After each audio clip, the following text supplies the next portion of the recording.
Here is how much you need to retire.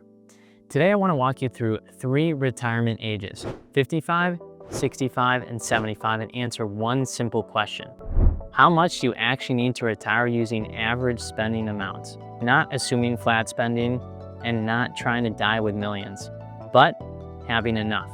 We're going to use realistic spending patterns, Social Security timing, and conservative assumptions to show what retirement could look like at different ages.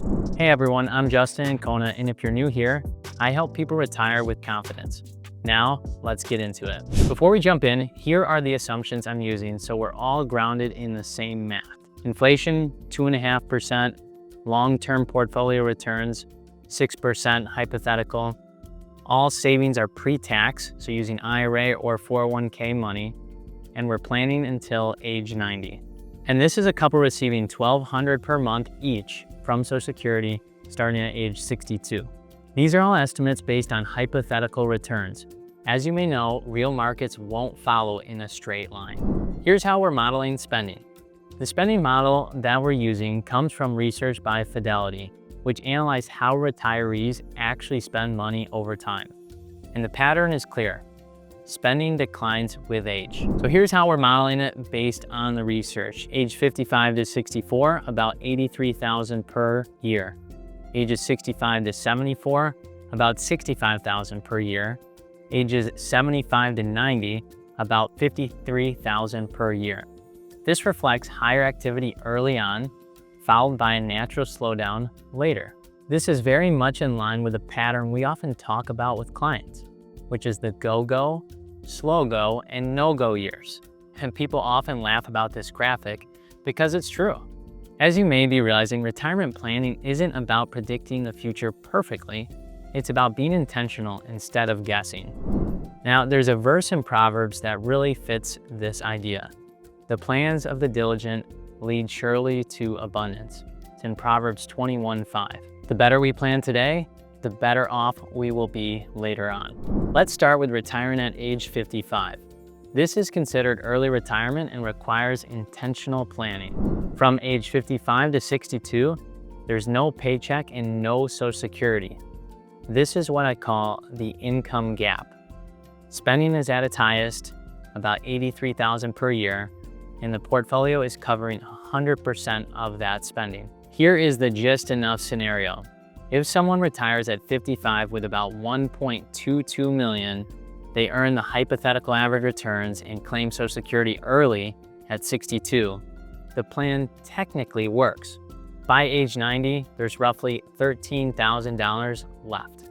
Now that's not a mistake, but it certainly doesn't give much margin. Looking at the same situation, but now if they delay Social Security until full retirement age at age 67, instead of taking at 62, they need about $25,000 less upfront, roughly $1.195 million. In this situation, as you can see, delaying Social Security doesn't meaningfully change the outcome. Now, since neither of these situations gives a lot of margin, and most people don't want a plan that barely survives, but one that thrives, we're gonna look at a situation where they have a little bit more margin for below average returns, and they leave a little bit to their heirs. So if that same retiree starts with about $1.43 million instead of the $1.22, even in below average markets, the plan still works. And with average returns, the portfolio ends with around $714,000, a substantial difference with the same spending and the same lifestyle. Now there's margin and potential legacy. And one important planning note here, and this matters, for someone retiring at 55, it would generally make sense to have several years of spending set aside in more conservative assets. Things like laddered CDs, short-term bonds, money market funds. That way, early retirement spending isn't fully dependent on what the market does in the first few years of retirement. Now let's fast forward to retiring at age 65. Here's the big difference. With the same assumptions, an estimated $595,000 portfolio could fund the plan through age 90, leaving about $12,000 at the end.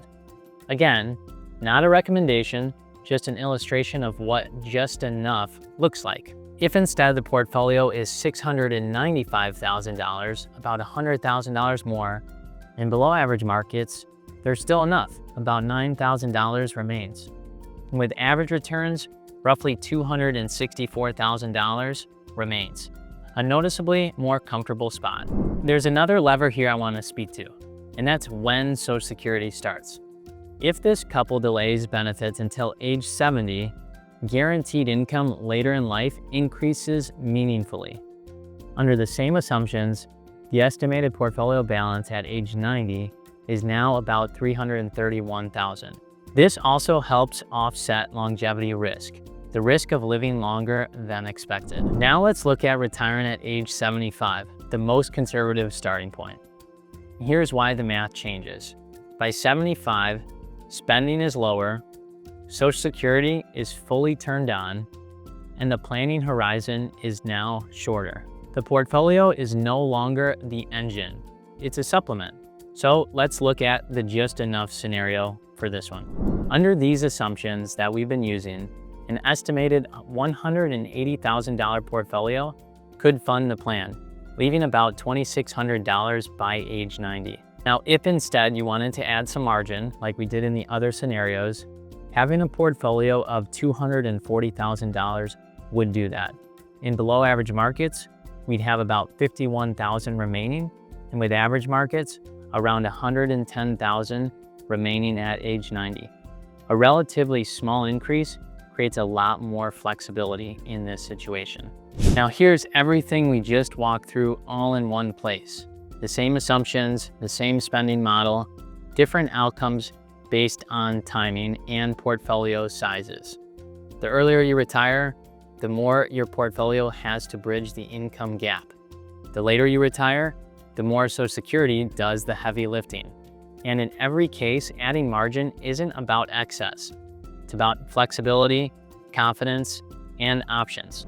As you can see, retirement planning isn't about one magic number or one size fits all.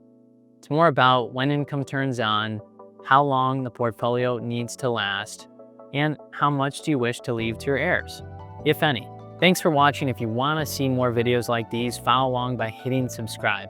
Again, thanks so much for watching, and I'll see you in the next video.